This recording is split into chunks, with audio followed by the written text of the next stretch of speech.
lah. Ya. Kamu tahu kan itu famous kan sedunia. Nanti saudara meneladani orang-orang yang tidak harus dicontoh.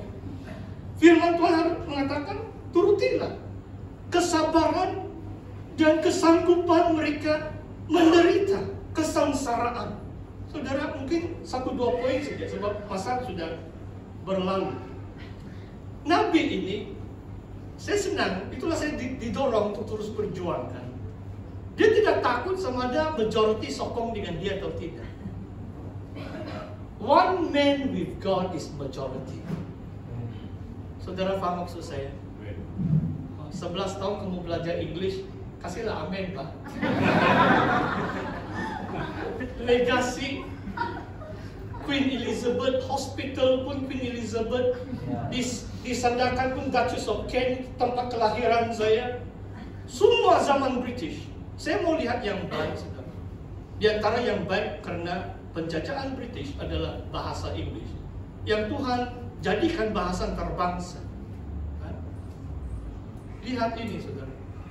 Kalau saudara mengerti,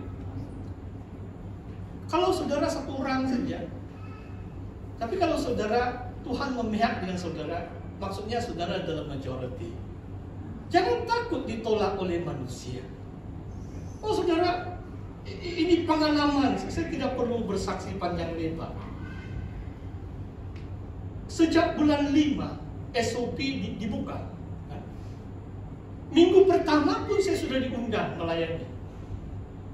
Tapi ada juga yang query, boleh ke ini Pastor Tony Anda undang berkhotbah?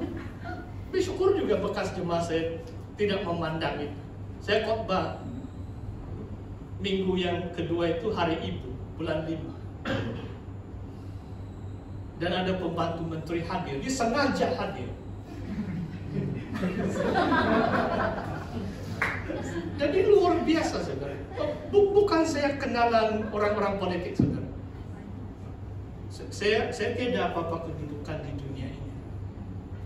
Tapi pembantu menteri ini bila dia dengar saya akan berkhotbah, dia beritahu saya. Sebenarnya saya ada urusan sini sana, tapi sebab saya tahu pastor datang,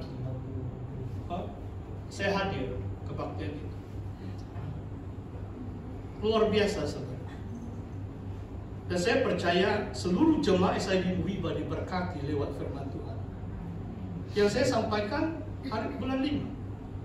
Bulan 6 pun saya berkhotbah, bulan 7 pun saya berkhotbah, bulan 8 saya pun berkhotbah, bulan 9 pun saya berkhotbah. Kalau Tuhan buka jalan, tiada manusia boleh tutup, kan? Saya yakini itu, saudara. Itulah saya katakan, yang paling penting jangan kita buat dosa di hadapan Tuhan. Selagi Tuhan berpihak dengan kita, kita adalah majority. Nabi Elisa, dia lihat tentara yang coba hanya membantu dia. Wah, mereka dia takut. Tapi Elisa katakan, coba kamu lihat di atas. Dan Elisa berdoa supaya Tuhan membuka mata rohani pembantunya. Tentara-tentara surgawi jauh lebih banyak, jauh lebih berkuasa daripada musuh-musuh kita, tentangan-tentangan kita. Nabi satu orang kan, mungkin ada pembantu juga 2 orang lain. Tapi ada ribuan orang coba menangkap si Nabi ini. Tetapi dia yakin dengan kuasa Tuhan.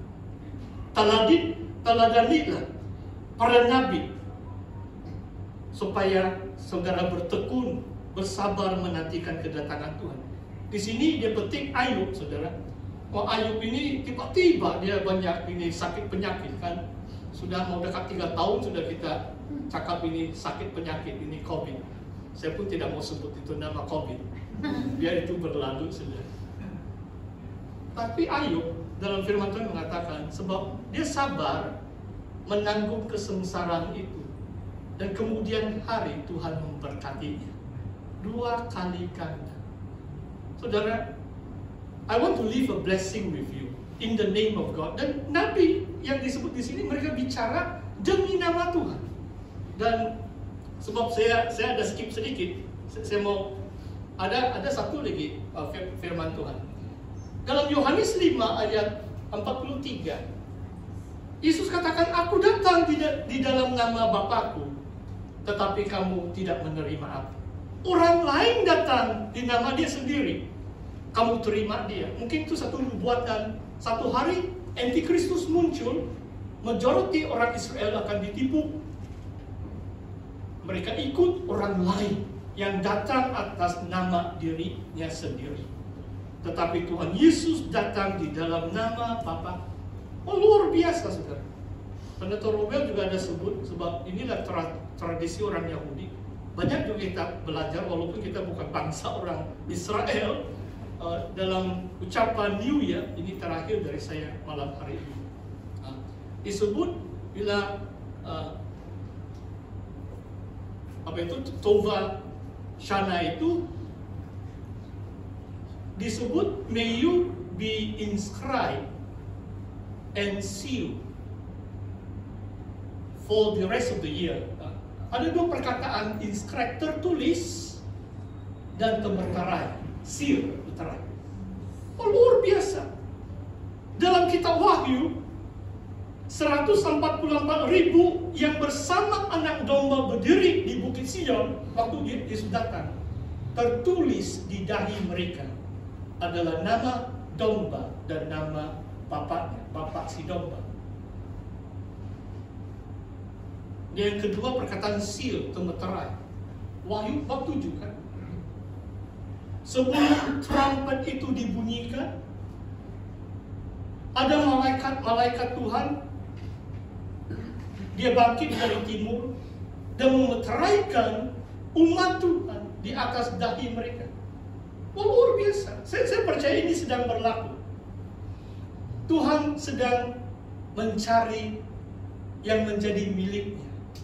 Bapa mencari penyembah-penyembah yang menyembahnya dalam roh dan kebenaran.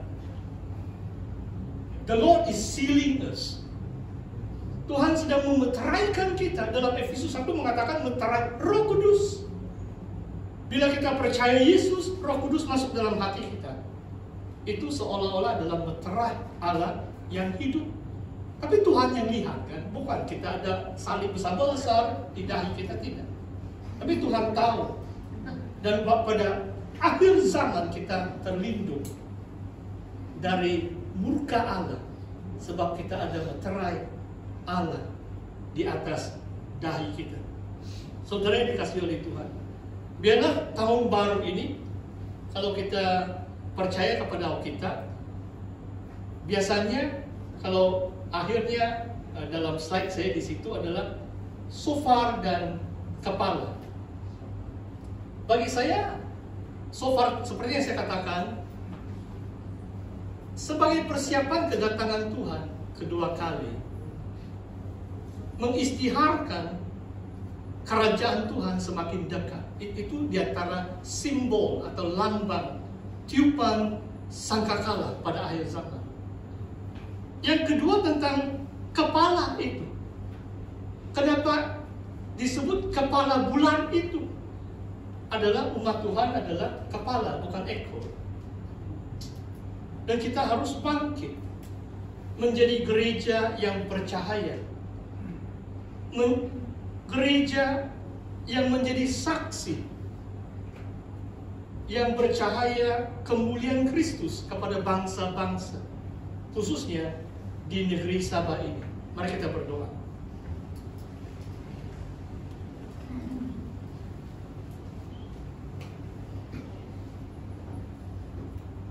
Mari kita datang kepada Tuhan.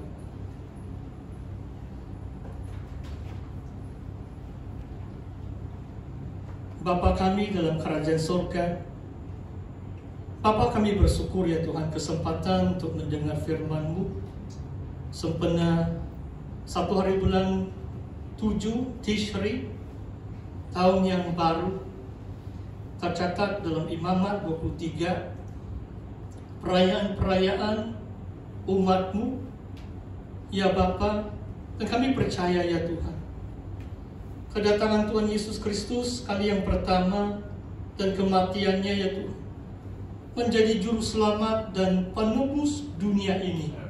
Dan kami adalah umat-Mu ya Tuhan. Dan kami juga percaya ya Bapa, bahwa Tuhan telah mencurahkan roh-Mu atas kami, memeteraikan kami. Kami adalah milik-Mu ya Tuhan. Dan kami terlindung dan terselamat dari segala ancaman malapetaka yang bakal menimpa dunia ini menjelang kedatangan Tuhan. Kami percaya perlindungan Tuhan, karena kami telah dimeteraikan atas dahi kami oleh meterai Allah yang hidup.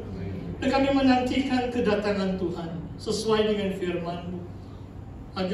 Ajarlah kami supaya kami sabar, supaya tidak bersungut-sungut, supaya tidak saling mempersalahkan, melainkan saling melayani, saling mengampuni, dan saling mengasihi satu dengan yang lain. Pakailah gereja-Mu ya Tuhan sebagai kepala, bukan ekor ya Tuhan, menjadi teladan bagi orang lain. Oh, seperti pelita di atas kaki Dian ya Bapa, kota di atas gunung tidak akan tersembunyi, melainkan bangsa-bangsa akan melihat kemuliaan-Mu melalui jemaah-Mu di negeri Sabah ini. Amin. Terpujilah nama-Mu ya Tuhan. Di dalam nama Tuhan Yesus Kristus kami mengucap syukur dan berdoa semuanya ini. Amin. Amin. Saya serahkan kembali pada MC.